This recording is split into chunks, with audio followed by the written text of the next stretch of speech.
thing more than anything else. Voters want to get Brexit done.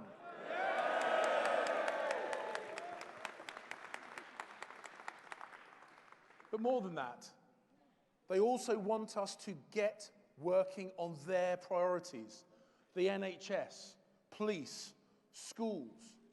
And with a stable majority, Boris Johnson will clear the logjam that has paralysed our politics, and he will get stuff done.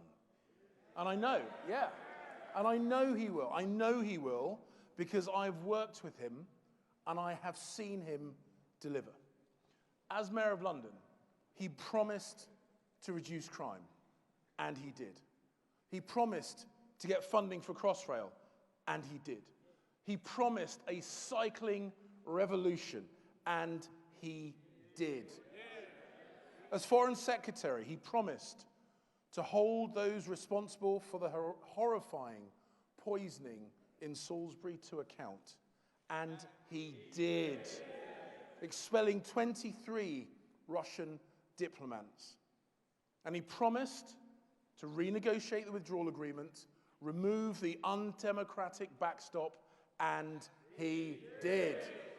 And now he has promised to get Brexit done. And because every single Conservative candidate at this election has pledged to back this deal, if we can get a majority in tomorrow's general election, he will deliver that too. He will deliver that too. But we also know Boris won't stop there. An extra £34 billion for our NHS, an extra 20,000 police officers on our streets, extra funding for every primary and secondary school student in England. But he can only do this if we win those few extra seats that we need to secure a majority. Only if we knock on those extra doors. Only if we get out those extra votes. So as hard as you have been working, I have one final ask of you. This election is going to be close, so please, don't stop working until 10 o'clock tomorrow night. Let's defeat Corbyn. Let's win those seats. And let's give Boris the majority that he needs to get Brexit done. And now, ladies and gentlemen, what I want you to do is give a fantastic welcome to my friend and colleague, the Chancellor of the Duchy of Lancaster, Mr. Michael Gove.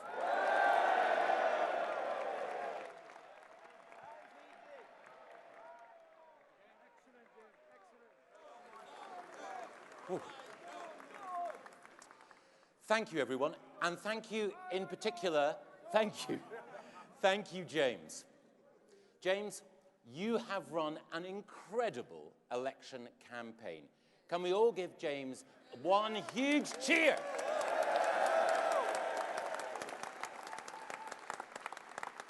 For the inspirational leadership that he has shown. Well, friends, this is it. The moment of truth. Will we get Brexit done, move on as a country, and unleash Britain's potential? Or will we remain stuck in the grotesque chaos of another hung parliament with Jeremy Corbyn and Nicola Sturgeon calling the shots? I just want you to all think about that prospect for a second. Imagine Jeremy Corbyn as our Prime Minister in charge of our national security. Jeremy Corbyn wants to leave NATO. He wants to abolish our nuclear deterrent. He says it's wrong to take pride in the strength of our armed forces, and instead we should emulate countries like Costa Rica, which have no army at all. No allies, no deterrent, no army. No way can we let that man be our Prime Minister.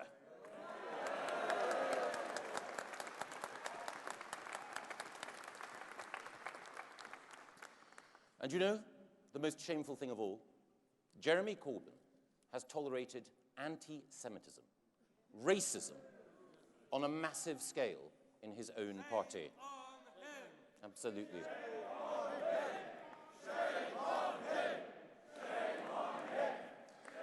Can we, friends, can we all make sure that we send a single message out from this hall to our Jewish friends and neighbours? We stand with you in solidarity against prejudice, now and always.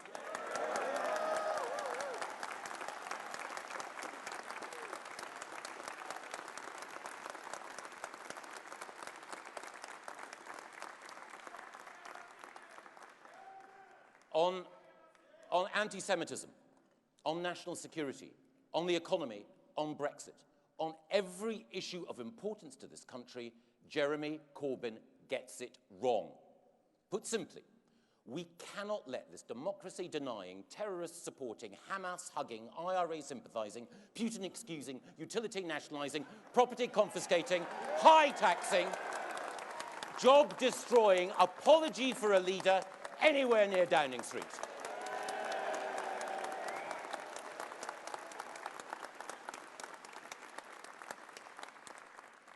And what about his prospective coalition partner, Nicola Sturgeon?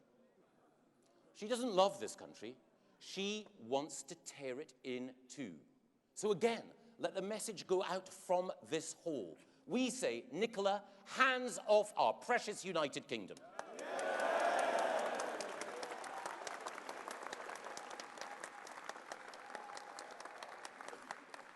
And as for Jo Swinson, the leader of the party that calls itself the Liberal Democrats, she wants to take the biggest democratic vote in this country, the proposition that we should leave the European Union, and cancel it outright. She's neither liberal nor democratic, and we should send a message from this hall, Jo, please remember, the people of this country voted to leave. We need to get Brexit done.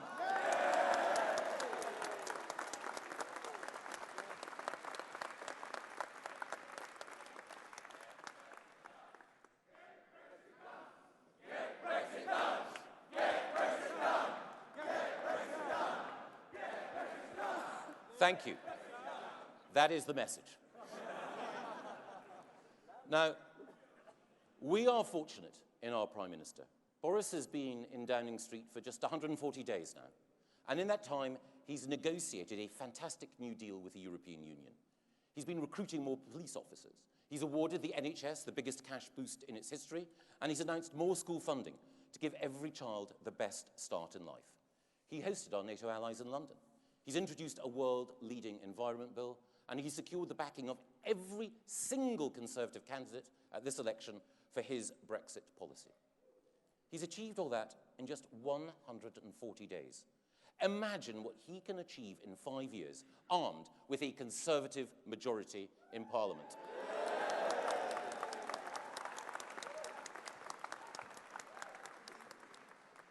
Well, let me give you a little taster.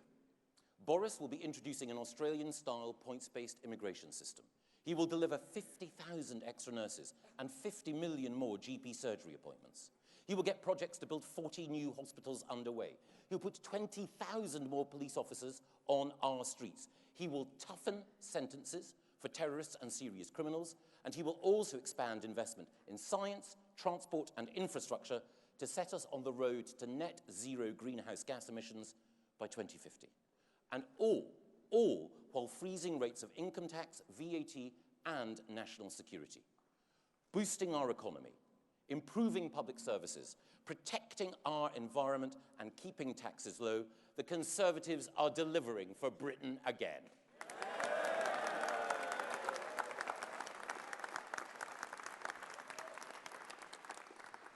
But if we are to deliver that brighter future, we need a working majority to get Parliament working again. And friends, we know this election is so close. We need just 9 more seats to win that crucial majority. So every single vote will count. And I know how tired many of you will be having worked so hard for our party and for our country over the last 6 weeks. And I deeply appreciate everything that you have done. But please give it one last push for this critical final 24 hours. Knock on every door you can. Talk to every voter you can to make sure Boris is back in Downing Street on Friday.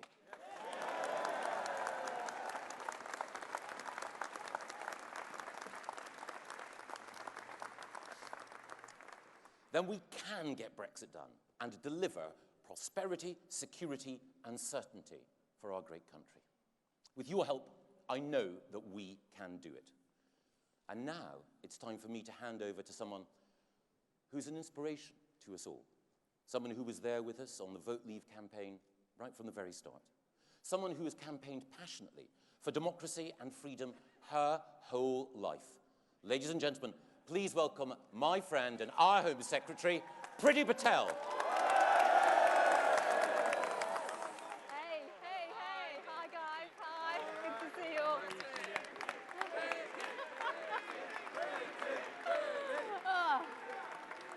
Michael, thank you so much for your warm welcome. And look, it's fantastic to see so many of you here. Our fantastic, energetic, enthusiastic supporters and campaigners all here tonight. And you know what? Each and every one of you continue to make our fantastic party, the Conservative and the Unionist Party, one of the greatest political parties in the world. And I've seen many of you, you've seen many of me as well, and others, campaigning across the country over recent weeks, from Dudley to Doncaster, Southampton to Stoke, across Yorkshire, the West Midlands, London, so many parts of the country. I've seen you all out there, and I've seen firsthand the incredible work that you've all been doing to help us to get Brexit done, so we can move our country forward. And as we reach the end of this election campaign, I say to all of you, our magnificent members, our fantastic activists, all of you in this hall today, thank you to each and every one of you for everything that you've been doing, for the doors you've been knocking, for the leaflets you've been putting through people's letterboxes, for the way in which you've been campaigning, with conviction and determination. And you've all campaigned for the same values shared by the majority of people across our great United Kingdom. The hard-working, the honest, the law-abiding majority who share our vision for the future, our optimism for this great country. And of course, since July this year, we, led by our great Prime Minister, Boris Johnson, have been getting on and delivering on the people's priorities, delivering on that optimism for the future. Because yet again, it's fallen to us, our great party, the Conservative Party, to lead our nation through testing times. And we have done exactly that. Our Prime Minister promised that he would get a new Brexit deal, a better deal, and he has delivered on a deal that will maximise the opportunities of Brexit while allowing us to have the freedoms and exciting partnerships with the rest of the world.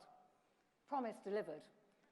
Our Prime Minister promised that hospitals would finally get the investment they need to match that devotion and dedication of our staff in the NHS. And we're delivering on the biggest investment in hospital infrastructure in a generation. That's a promise delivered. And he and I promised without apology that our party would take its rightful place as the party of law and order in Britain once again. And that we would stand with the brave men and women of our police and security services, and that we would stand against the criminals who seek to do us harm, that we would recruit 20,000 more police officers, and that every single one of those new officers will have increased powers to keep our families, our communities, and our country safe. And that every single one of those officers can rest assured that this Prime Minister and this Home Secretary and our party will always have their backs. Now, that's what I mean when I say that we have a Prime Minister who is delivering on the people's priorities. So that's why, at this general election, there's a choice between real change or simply more uncertainty and more dither and delay. But this election is also a choice between two people for the top job, the biggest job, the most important job. So what can we say about Jeremy Corbyn? A democracy-denying Brexit blocker who would inflict an unwanted and divisive second referendum on our country, leading to more delay and division and uncertainty for businesses and families. A man whose extreme economic policies would spell disaster for Britain, for the hard-working majority, once again being left footing the bill for Labour's financial ruin. And a man whose own shadow health secretary thinks that he is a threat to our national security. We're not going to let that happen now, are we? And we know there's a better option, a more positive option for that brighter future, with the hope and certainty that a functioning Conservative majority can bring to our country, led by Boris Johnson. Now, I've had the privilege of working with Boris on 4 election campaigns, twice for his mayoral campaign, that EU referendum campaign, that vote to leave, and now this once-in-a-lifetime general election. And it's fair to say that in every election, he has been determined to deliver for the people. And I think, in fact, I know many of you here will agree that his energy and his optimism in every campaign is pretty infectious, isn't it? And in case you hadn't noticed, he actually has a cheeky sense of humour too. But also, his sense of duty and responsibility is exactly why I'm not only proud to call Boris my colleague, but also one of my closest friends in politics. I've known Boris for over a decade, and I've worked with him both at home and abroad. At home, I've seen his determination to give those who feel ignored a voice, from being one of the first politicians to campaign against Section 28 and promote gay marriage, so everyone can freely love who they choose, to his commitment to diversifying the workforce of the Metropolitan Police while he was London Mayor, so that our police service truly reflects the communities that it serves, to his work now to deliver on the democratic mandate of the British people. And abroad, I've seen him lead the world on the most important issues of our time, such as climate change and the right of every girl to have 12 years of good quality education. And let me tell you this, nobody else will advocate for the people of our great country in the way in which he has done, and will continue to do so if a Conservative majority government is elected tomorrow. So friends, our country is at a crossroads, but Boris is the man to unleash its potential. And with a Conservative majority government, we can get Brexit done in just a month's time, finally giving businesses and families the economic certainty they need to live their lives and plan for the future. And when we get Brexit done, we will get Parliament working for you again, the British people, to ensure that 2020 is about people and not politicians. Investing record sums in our NHS with 50,000 more nurses and 40 new hospitals, recruiting 20,000 more police officers, and introducing tougher sentences for the most violent and serious criminals, and introducing an Australian-style points-based immigration system that attracts the brightest and the best while getting overall levels of immigration down, one that works in the best interests of our country and one that is under the control of the British government. So to all of you in the hall today, you know what I'm going to say. Let's get out there together and deliver our message with 24 hours to go.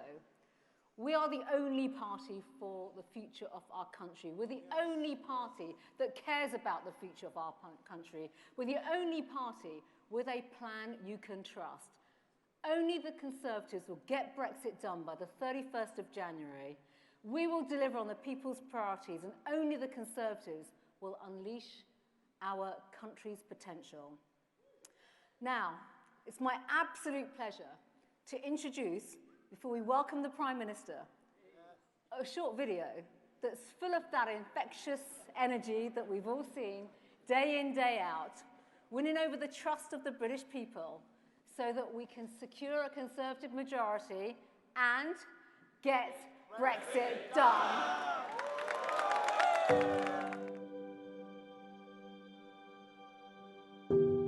We've had 3 years of a parliament that does nothing except argue, going round in circles like a washing machine stuck on the spin cycle.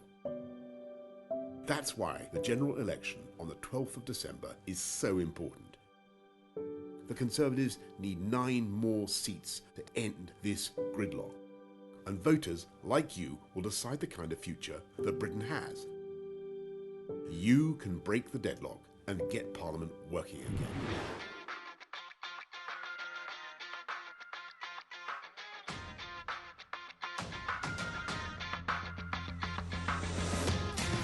It is this One Nation Tory party that is already embarked on the biggest cash boost for the NHS for a generation. And we pledge 50,000 more nurses and their bursaries and 50 million more GP surgery appointments. We will tackle crime with 20,000 more police officers and tougher sentencing, and that we will sort out our immigration system with a points-based Australian-style system. It has taken 3.5 years to change this paralysed parliament.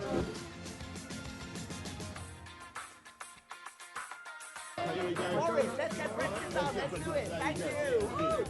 There you go. I say, let's go carbon neutral by 2050 and Corbyn neutral by Christmas. Let's go. We will invest millions more every week in science, in schools, in apprenticeships, and in infrastructure. We can reach, and we will reach, net zero by 2050 with clean energy solutions.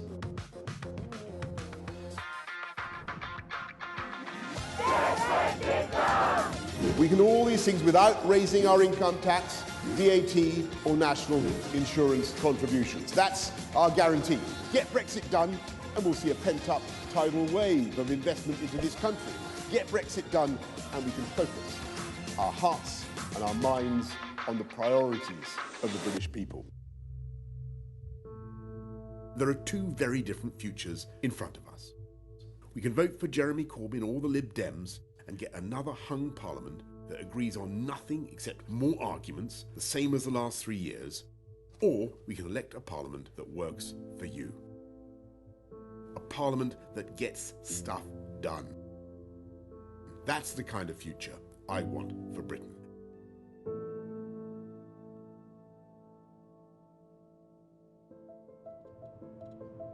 Let's finally believe in ourselves and what we can do. This country has long been a pioneer. We inaugurated the steam age, we inaugurated the atomic age, the age of the genome. We led the way in parliamentary democracy, in female emancipation. And when the whole world had succumbed to a different economic fashion, this country and this party, under a female prime minister, pioneered ideas of free markets that spread across the planet. And now we are about to take another giant step, to do something no one thought we could do, to reboot our politics, to relaunch ourselves into the world, and to dedicate ourselves again to the simple proposition that we are here to serve the democratic will of the British people. Let's get Brexit done and unleash the potential of this whole country.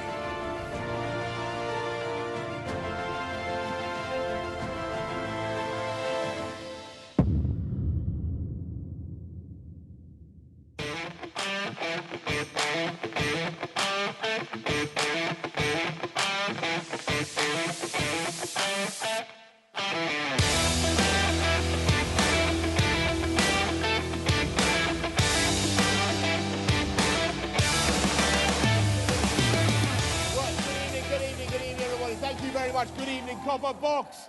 Good evening, everyone. Are you, thank you all very much. Wow, what an enormous crowd. Are you ready for the contest ahead? Are you pumped up? Are you energized and motivated? Well, I sincerely hope so. I sincerely hope so, everybody. I sincerely hope so because we have a national duty between now and 10 o'clock tomorrow night to find every vote we can to save our country from disaster. Because we all know what happened 2 years ago. We know that we cannot trust the opinion polls, and we know that this contest is tight and getting tighter. And tomorrow, the choice for our amazing country could not be starker. Indeed, I can't remember an election in my political lifetime when there has been such a yawning chasm between the two possible futures for this country. We can choose to go forward with a one-nation Conservative government, end the deadlock, lift the clouds, launch ourselves towards a brighter future for the whole country, or else we can remain stuck in neutral, paralyzed, lost in years more of deadlock, defeatism, division, and despair caused by well, there's only one mathematical alternative, isn't there, to a working majority Conservative government? You know what it is? You know what it is? It's a hung parliament, another hung parliament. That's what we could face on Friday. That's the reality. Look at it. The pollsters are saying it. A hung parliament, a Corbyn-Sturgeon coalition. And a vote for any other party but the Conservative Party would produce that result, or would encourage that result. That's the iron logic of the situation. And that would be an economic disaster for this country, an economic disaster. Look at the irresponsibility of the pledges of Jeremy Corbyn and John McDonnell. John McDonnell, don't forget, is a guy who's so left-wing, so far out there. You know, he was sacked by Ken Livingstone for forging a budget in the GLC. They would raise spending to such extraordinary levels. They put up taxes for ordinary people. Average taxpayer would pay £2,400 more in tax. People on only £20,000 a year could expect to pay £1,000 more in tax. Interest rates would go up as the markets mark down our ability to repay our debts. People's mortgages would suffer. That is the reality of what Corbyn and McDonnell would offer. And they want to bring back exchange controls to try and limit the damage. I mean, can you imagine? Exchange controls. They got rid of exchange controls in Angola. I mean, they still have them in Venezuela, of course, but that is the kind of economics we could expect. And it would be an economic disaster. It would be a political disaster, my friends, because this is an incredible country, our amazing country, second biggest contributor to NATO, a country that is admired, that is loved around the world, a country that guarantees the security not just of the people in this country, but helps through our alliances to guarantee the security of people across the world. Across the world, that's what the UK does. And imagine the reaction. I can tell you the reaction. If our incredible country, fifth biggest economy in the world, was led by a Hamas-backing, IRA-supporting, anti-Semitism condoning appeaser of the Kremlin. Because that's what he is. That's what he is. And don't you just have to listen to me? Listen to what John Ashworth, his shadow health spokesman, said himself. He said that he would be a risk to national security. And I'm afraid I cannot dissent from that view. And it would be a political disaster, of course, because he would be in coalition, Corbyn would be in coalition with Nicola Sturgeon. And what price would she demand for her support? We know what it would be. It would be another referendum on Scotland, when the people of Scotland were promised in 2014 that this was a once-in-a-generation event. And can you imagine anything like it? Can you imagine? But we know she'd get her way, wouldn't we? Know who wears the trousers, or who would wear the trousers in that relationship. But there's one thing worse than another referendum on Scotland. We know what it is. He would refuse to do something that this country has yearned for us to get on and do for the last 3.5 years. He would refuse to do something that we can do. What is it that we're going to do? We're going to get Brexit done. We're going to get Brexit done. He'd have another referendum on the EU. That's what he would do. And I don't know what you feel, but I think whether you voted Leave or Remain, I think it's time for this country to come together and move on and honour the will of the people of this country. And we can. We can do it, can't we? We've got a deal. As I never tire of telling you, it is oven ready or microwave ready. Pick your cooking style. Just add hot water. It's there. It's ready to go. Every single one, it's extraordinary fact, every single one of the 630 plus Conservative candidates at this election support this deal. We have come together. And I want to assure the members of the media there has been no sort of North Korean bullying here. Everybody has done it. They haven't been lobotomized. They do it because they can see it's a great deal for our country. Now let me ask you, how many members of Jeremy Corbyn's shadow cabinet support the deal that he is proposing to do? None of them. Not a single one. Can't imagine Act 1, Scene 1 of the Corbyn Premiership when he goes into Brussels and he meets Michel Barnier. And Michel Barnier says, bonjour, Monsieur Corbyn, comment allez-vous?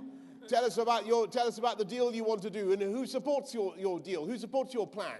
Monsieur Starmer, Monsieur MacDonald, Madame Abbott? No? Quoi? It would be farcical. It would be farcical if it were not so catastrophic for this country, and if it didn't mean that the delay and the deadlock continued to be an economic drag anchor on this country. And we can take this country forward. We can get a deal done. We can come out by January the 31st and move on. And then of course, we can take it, not only take advantage of all the freedoms that Brexit brings, cutting VAT on sanitary products, on tampons, improving our law on animal welfare to give greater protections, which is something the British people have wanted for decades, free ports, free trade deals, having our own, as Priti rightly says just now, having our own immigration policy that we democratically control. But even more important than that, for our immediate purposes, after 3.5 years, we can give certainty to the UK economy. And there is £150 billion worth of investment waiting to come in to this country just when we get Brexit done on January the 31st and move on. And above all, we can move on. We can move on with the incredible progress that we've made just in the last 130 days, the biggest ever cash boost to the NHS. How many new hospitals are we going to build? 4, correct. 50,000 new nurses, 50,000 more nurses, I should say, while the BBC are checking. 50,000 more nurses we're going to deliver as a result of the plans that we put in place now. How many more police officers are we recruiting? 20,000 more police. What are we doing with every school, every primary, every secondary school in the country? We're investing, we're lifting up the funding for every primary school, every secondary school in the country, and we're going to get on with our One Nation programme, aren't we? That's what we can do. That's what we can do if we get Brexit done. But we can only do it if we get Brexit done. We've got to get Brexit done if we want to unite and level up our country with fantastic investments in infrastructure, in education and technology, in gigabit broadband, in 5G telephony, spreading hope and opportunity around the whole country. That is what One Nation Conservatives do. That is our vision for the country, to unite it and bring it together. Because I believe, as a Conservative, that talent and genius and flair, intelligence is evenly distributed throughout the whole country. Isn't it? Of course it is. Everywhere. But opportunity is unfairly distributed. And our job as Conservatives is to unleash the potential of the whole country and spread that opportunity around. And we can do all that.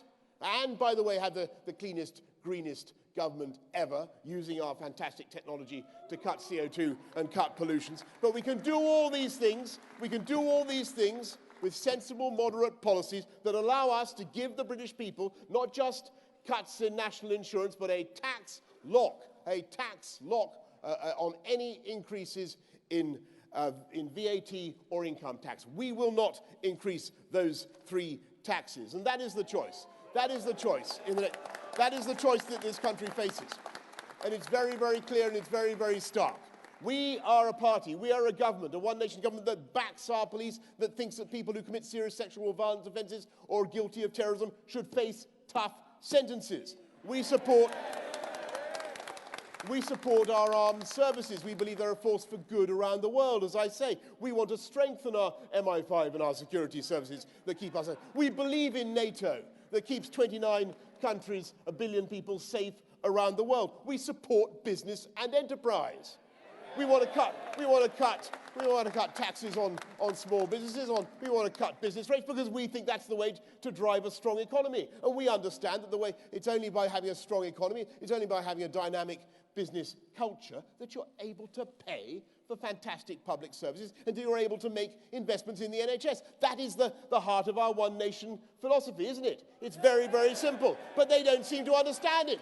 This Labour Party, this Corbyn and McDonnell, I should say, they don't understand it. They don't get it. Look, whether it's Corbyn, McDonnell, Rabbit at one time or another, they have said that they are against stop and search by the police, that they would let prisoners out early, they'd scrap our armed forces. That was Corbyn's contribution. They would ban MI5, I think that was Diane Abbott, and they would abandon NATO. That's Corbyn again. And as for John McDonnell, he said that his ambition as Chancellor of the Exchequer of this country is to foment the destruction of capitalism, my friends. And I cannot think that that is the right way forward for this country.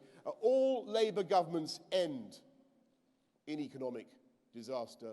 These guys, if they were to get in, would start with an economic disaster. So now is the time. Now is the time to give that madness a miss. Now is the time for this amazing country to come together and to remember, by the here in this Olympic Park, to remember what it is capable of achieving. And I urge you all to fan out from this great athletic venue at a lick, top speed. And by the way, I won't hesitate to remind you, since people sometimes ask, about my record of delivery. This is one of the many hundreds of pieces of colossal infrastructure that you're standing in that I helped to deliver on time, on budget, in what I think was the most successful Olympic Games ever. Let's get out from this place. Let's get out, let's go forward from this place. Let's go forward from this place. Let's fan out and make that final sprint towards a golden future for the United Kingdom. Because we have 24 hours to end the deadlock, 24 hours to break the gridlock, 24 hours in which we can remove the parliamentary roadblock and get a working majority for a sensible, moderate, dynamic, one-nation conservative government, investing massively in the NHS, cutting the cost of living and getting a parliament that works for you. That is the opportunity, my friends, that is before us tomorrow. That's what we can do. Let's make sure we don't waste a minute between now and 10 o'clock tomorrow. Let's talk to every one of our friends. Let's make sure we reach out to every one of our neighbours and encourage them to do the right thing tomorrow. And let's make sure that we give our children and our grandchildren the future they deserve in this country. Let's be carbon neutral, as I say, by 2050. Let's be carbon neutral by 2050 and Corbyn neutral by Christmas. And we can do it. We can do it. Let's get Brexit done and take this. Let's get Brexit done and take this incredible country forwards together. Thank you all very much for coming along tonight. Thank you.